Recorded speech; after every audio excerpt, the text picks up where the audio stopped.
Hi, everyone. I'm Rena Nine, and thank you for joining us. Secretary of State Mike Pompeo says the State Department will not comply with subpoenas from House Democrats related to their ongoing impeachment inquiry. He tweeted a letter that he sent to the House Foreign Affairs Committee. Pompeo claims the subpoenas and depositions are, quote, an attempt to intimidate, bully, and treat improperly the distinguished professionals of the Department of State. He went on to say that the committee's requested dates for the depositions are not feasible and officials will not show up.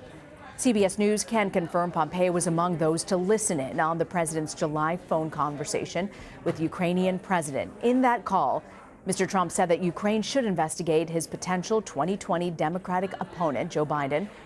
House Democrats have requested Pompeo turn over documents related to that call no later than October 4th. House Democrats have also subpoenaed the president's personal attorney, Rudy Giuliani, for documents related to that call with Ukraine. Giuliani's mentioned more than 30 times in the whistleblower complaint at the center of the House's impeachment inquiry. On Fox last night, Giuliani did not comment when asked if he'd comply with the subpoena. Oh, I don't know. I'm weighing the alternatives. I'll kind of like go through it. I'll get all my evidence together. I'll get my charts. I don't know if they let me use videotapes and tape recordings that I have. If they let me get some of the evidence that I gathered. Well, Mr. Trump is also facing questions about his contacts with another foreign leader. The president asked Australian Prime Minister Scott Morrison to help Attorney General William Barr in investigating the origins of Robert Mueller's Russia probe. Barr apparently asked President Trump to make the call to Morrison. The Attorney General has said that he wants to review whether the Mueller investigation was politically motivated. Meanwhile, President Trump has remained defiant on Twitter. He went after House Intelligence Committee Chairman Adam Schiff. He's leading the House's impeachment inquiry. He claimed Schiff should be charged for making a fraudulent statement about him. I want to bring in our panel, CBS News White House correspondent Weijia Jiang, senior staff writer for The Hill, Scott Wong, and CBSN legal contributor and foreign assistant U.S. attorney for the Eastern District of New York, Keir Dougall. So, Weijia, I want to start with you. I want to start with Pompeo as well. What was the reason that he gave for why the State Department just won't comply with the subpoenas and depositions? In a letter that he sent to the House Foreign Affairs Committee, he laid out several reasons why, and it was a really stern letter. At the top of it saying that he believes these lawmakers are trying to bully, intimidate, and treat improperly these officials that they're trying to talk to, because he claims that the committee did not follow procedure, did not give them enough time to prepare. And here's the big reason that these officials have classified information that they're not authorized to share, in part because the information could be privileged. Now, it's important to note that Secretary Pompeo is not the president, so he can't exert this privilege. So it seems that he has had to have coordinate with the White House in sending this letter.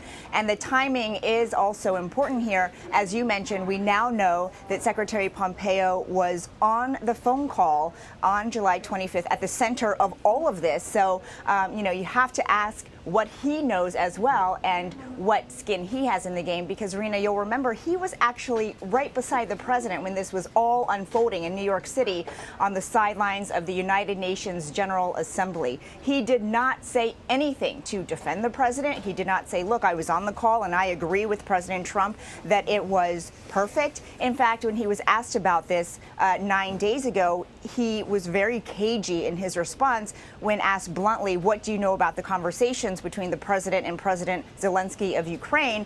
And, he sort of mumbled his way through it. So it's clear that Secretary Pompeo is trying to shield information, and he says it's because it's information that should not be shared in the first place. Keir, I want to ask you about, to Weijia's point, can Pompeo do this?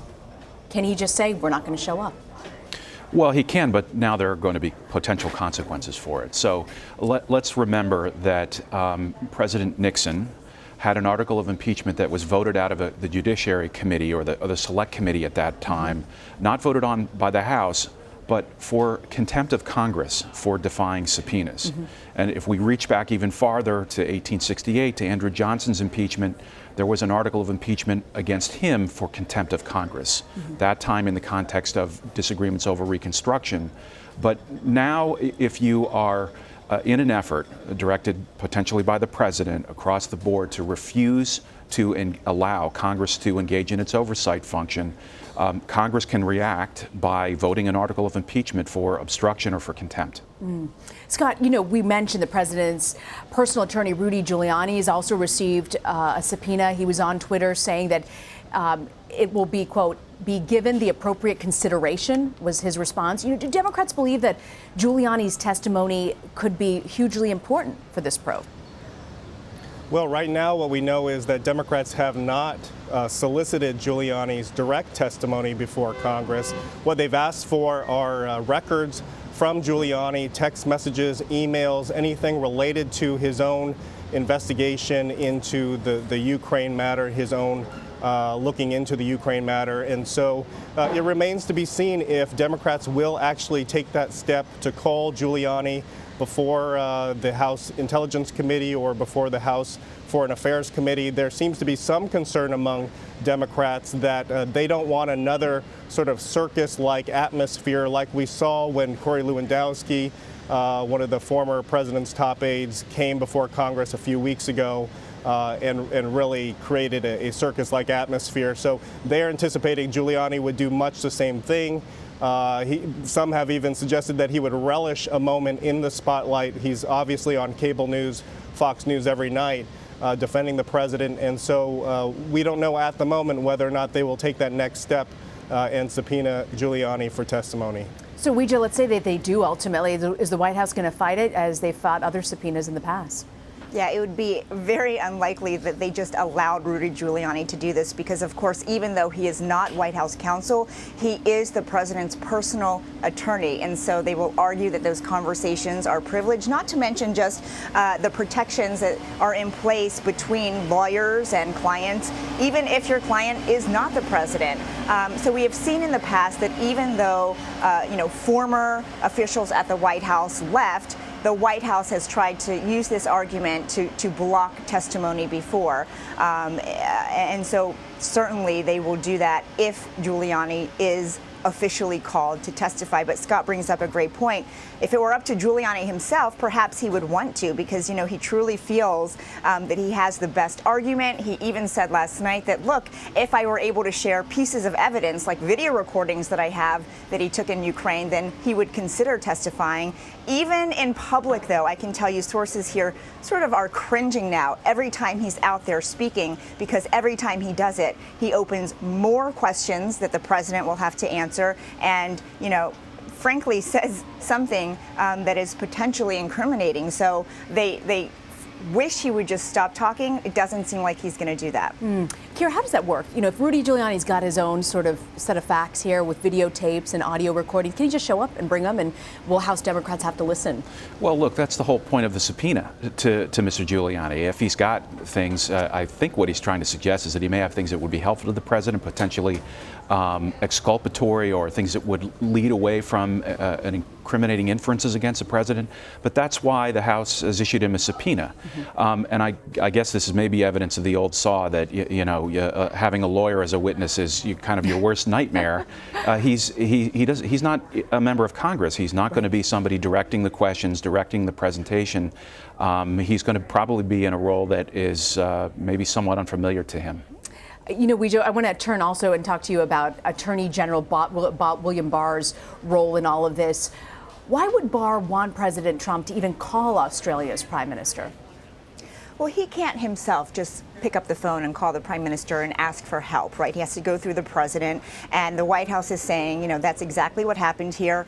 Barr asked the president to reach out to Australia's prime minister to ask for help as his Justice Department continues to look into the origins of the Russia investigation. And this is part of a bigger effort by Barr to reach out to other countries for this very reason. In fact, he just went to Italy and returned on the same mission because he has said before that he really wants to get to the bottom of how this all started. In fact, he testified even. And what's important here is to remember his motive. And he claims that it's because, there might even have been spying on the Trump campaign. He said that under oath. And he is really wants to drill down on, how the Russia investigation came to be. Now, whether it's appropriate or not, many people are already asking that because the motive matters. Does President Trump just want to get to the bottom of this for political purposes and political gain?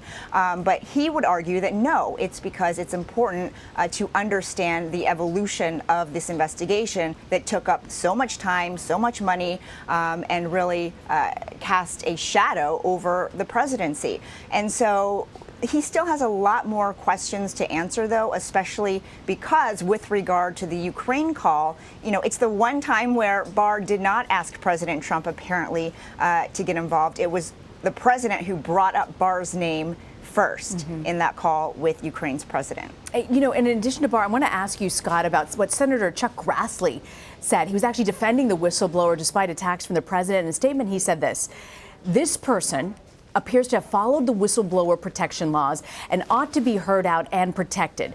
We should always work to respect whistleblowers' requests for confidentiality. Scott, what are people on Capitol Hill saying, especially Republicans, about Grassley's statement there? Is this significant?